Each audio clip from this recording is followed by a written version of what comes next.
Seigneur, ta parole au quotidien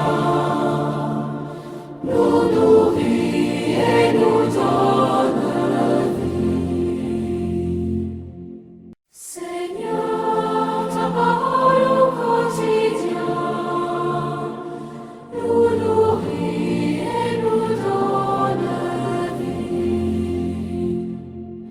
Lecture du livre du prophète Osée, chapitre 6, versets 1 à 6. Venez, retournons vers le Seigneur.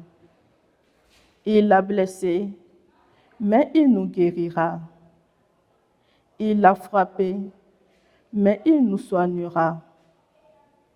Après 2 jours, il nous rendra la vie. Il nous relèvera le 3e jour. Alors, nous vivrons devant sa face. Efforçons-nous de connaître le Seigneur. Son lever est aussi sûr que l'aurore. Il nous viendra comme la pluie, l'ondée qui arrose la terre. Que ferai-je de toi, Éphraïm? Que ferai-je de toi, Juda? Votre fidélité, une brume du matin, une rosée d'aurore qui s'en va. Voilà pourquoi j'ai frappé par mes prophètes, donné la mort par les paroles de ma bouche. Mon jugement jaillit comme la lumière. Je veux la fidélité, non le sacrifice, la connaissance de Dieu plus que les holocaustes. Parole du Seigneur, nous rendons grâce à Dieu. Nous nourrit et nous donne vie. Tu veux la fidélité, Seigneur, non le sacrifice. Tu veux la fidélité, Seigneur, non le sacrifice. Pitié pour moi, mon Dieu, dans ton amour. Selon ta grande miséricorde, efface mon péché. Lave-moi tout entier de ma faute. Purifie-moi de mon offense. Tu veux la fidélité, Seigneur, non le sacrifice. Si j'offre un sacrifice, tu n'en veux pas. Tu n'acceptes pas d'holocauste. Le sacrifice qui plaît à Dieu, c'est un esprit brisé. Tu ne reposes pas, ô mon Dieu, un cœur brisé et broyé. Tu veux la fidélité, Seigneur, non le sacrifice. Accorde à Sion le bonheur, relève les murs de Jérusalem.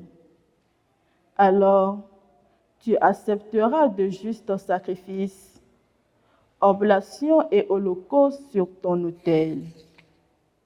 Tu veux la fidélité, Seigneur, non le sacrifice.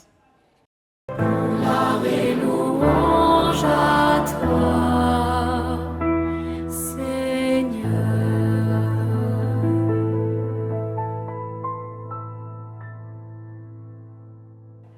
Aujourd'hui, ne fermez pas votre cœur, mais écoutez la voix du Seigneur.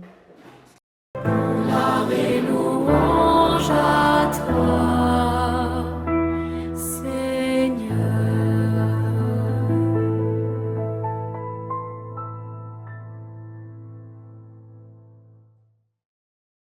Le Seigneur soit avec vous.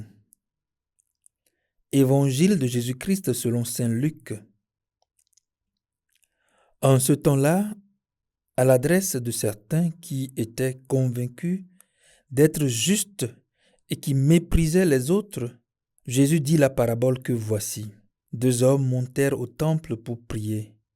L'un était pharisien et l'autre publicain. c'est-à-dire un collecteur d'impôts. Le pharisien se tenait debout et priait en lui-même.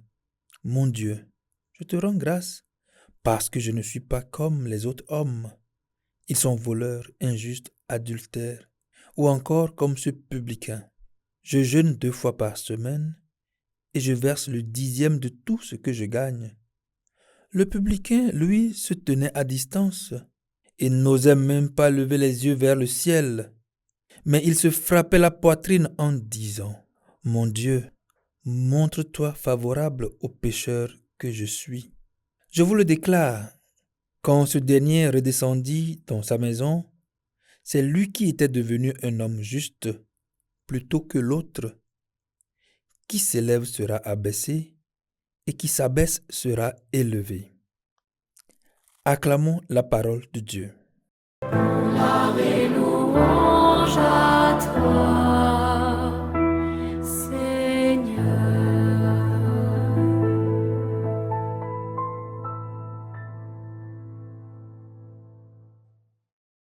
Frères et sœurs, nous arrivons aujourd'hui au dernier jour de cette semaine de Carême. Et la parole de Dieu nous donne comme une conclusion à tout le chemin parcouru. Toute la semaine, Dieu nous a conduits à regarder notre cœur. Lundi, nous avons vu qu'il faut l'humilité pour reconnaître l'action de Dieu. Mardi, que nous vivons de sa miséricorde et que nous sommes appelés à pardonner. Mercredi, que sa parole est un chemin de vie. Jeudi, que le danger est de fermer notre cœur.